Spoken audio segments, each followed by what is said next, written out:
Two of the best AI models in the world. One you can download tonight for free. One you can only rent. I gave them the same 3 problems, and I'm going to show you exactly what each one did. Here's the sentence you've been hearing for months. The open models have finally caught the closed ones. And it's basically true. The best model you can download for free now trades blows with the best one money can rent. On one side, GLM 5.2, open weights released by a lab in China, free for anyone to run. On the other, GPT-5.6, from OpenAI, closed, and available only through their servers. But "Caught the Frontier" is a headline, not an answer. It doesn't tell you which one to actually use, for what, or what it costs. So, I'm not going to tell you which is smarter. That's the wrong question, and by the end, you'll see why.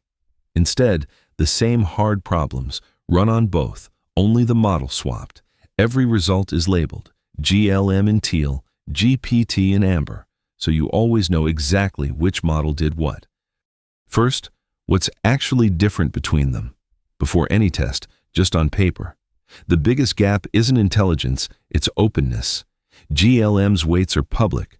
You can download them, inspect them, run them anywhere, while GPT 5.6 you can never hold. It lives only on OpenAI's servers. Then there's price. The open model is several times cheaper to run, and hold on to that, because it's going to matter more than any single test result.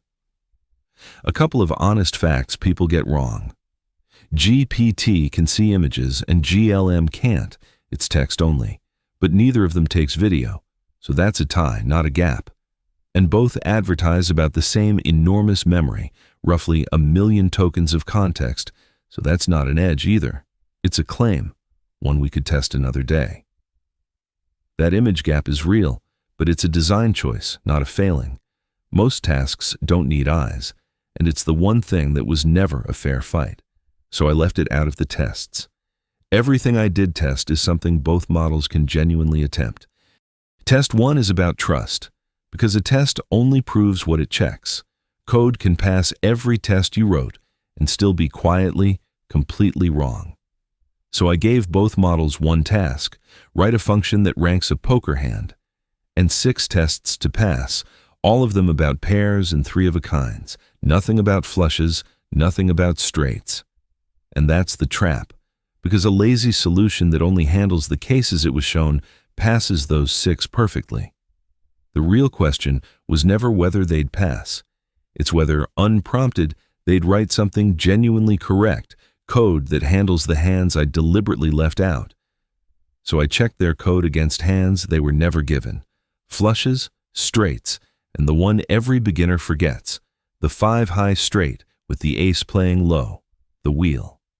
And both of them, the free model and the frontier one, handled every single case. Neither took the bait. And you can see it right here in their code. Both wrote real flush detection, both wrote real straight detection, and both remembered that ace-low edge case that nothing ever asked them for. On a trap built to catch laziness, both were careful. Which is this whole video in miniature. When the task is clear, the question usually isn't whether these models get it right. It's how. And side by side, the 2 solutions are almost the same program. Same structure, same logic, the same ladder of poker hands in the same order.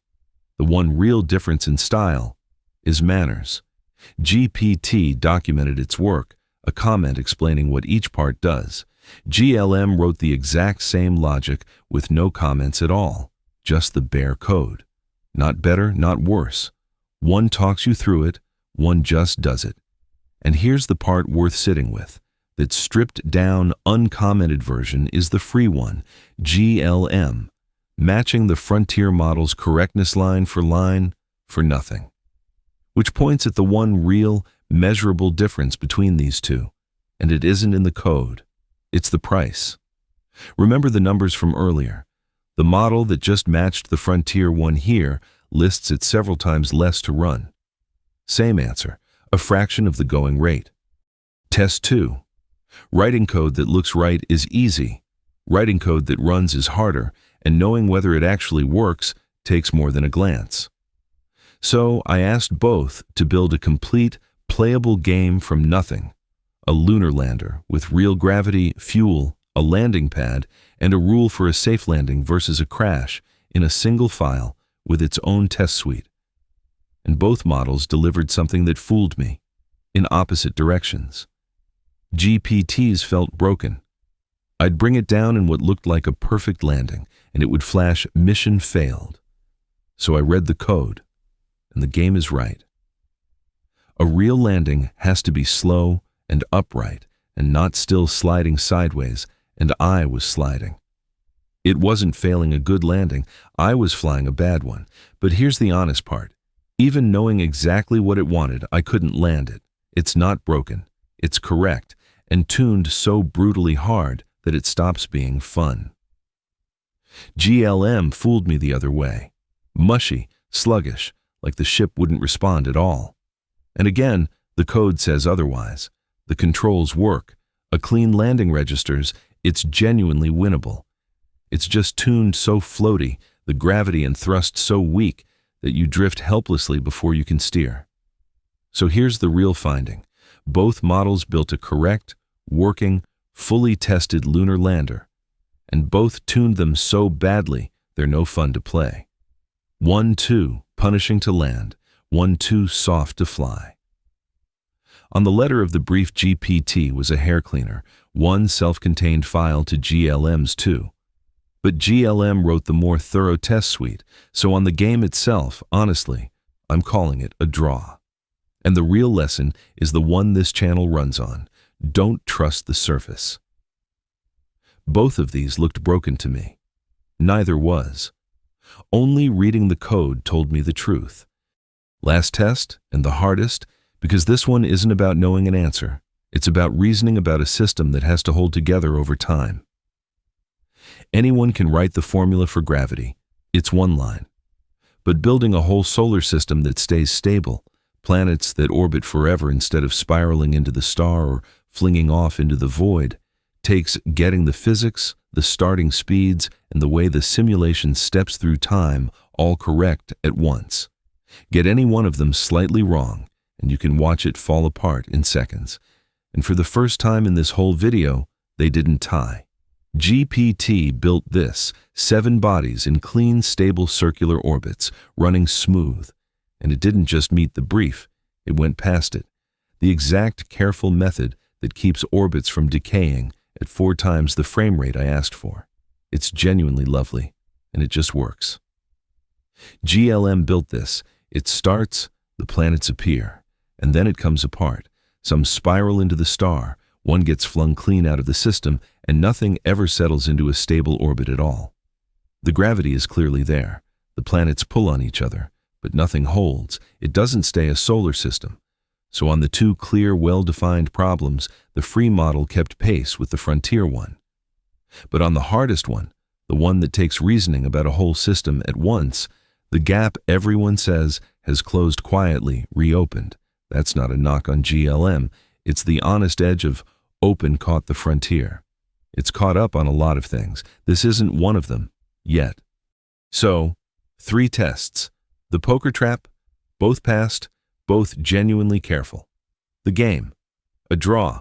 Both built correct, fully tested landers, and both fooled me into thinking they were broken, but both were tuned so badly they're no fun to play. GPT too punishing to land, GLM too floaty to fly. In the solar system, GPT built a stable one that just works, and GLM's came apart completely. So who won? Really, only the last one, and I'll say that plainly. But here's the pattern underneath it. On the 2 well-defined build tasks, the poker function and the lander, the free model matched the frontier one, blow for blow. The only place they split was the hardest one, the system that has to hold together over time, where the frontier model stayed stable and the free one fell apart. So it kept pace everywhere the problem was clear and well-defined, and slipped only when the task got genuinely open-ended and hard. That's the honest shape of open caught the frontier. And where it did keep pace, it costs a fraction as much to run. But here's the catch the headlines skip. Open and free to download does not mean you can run it. This model is 744 billion parameters. It doesn't fit on your laptop, your gaming PC, or anything you own. To run it yourself, you'd need a small data center. So in practice, you rent the open model too, just from someone cheaper. Which is the real lesson, and it outlasts both of these models. Don't ask which AI is best. Ask which one is good enough for the task in front of you and what it costs to get there. The frontier isn't one place anymore. It's a question you answer per job. Sometimes that's the expensive one that can see, or the one that can hold a hard problem together. Sometimes it's the cheap one that quietly gets it right. The skill isn't picking a winner. It's knowing which is which.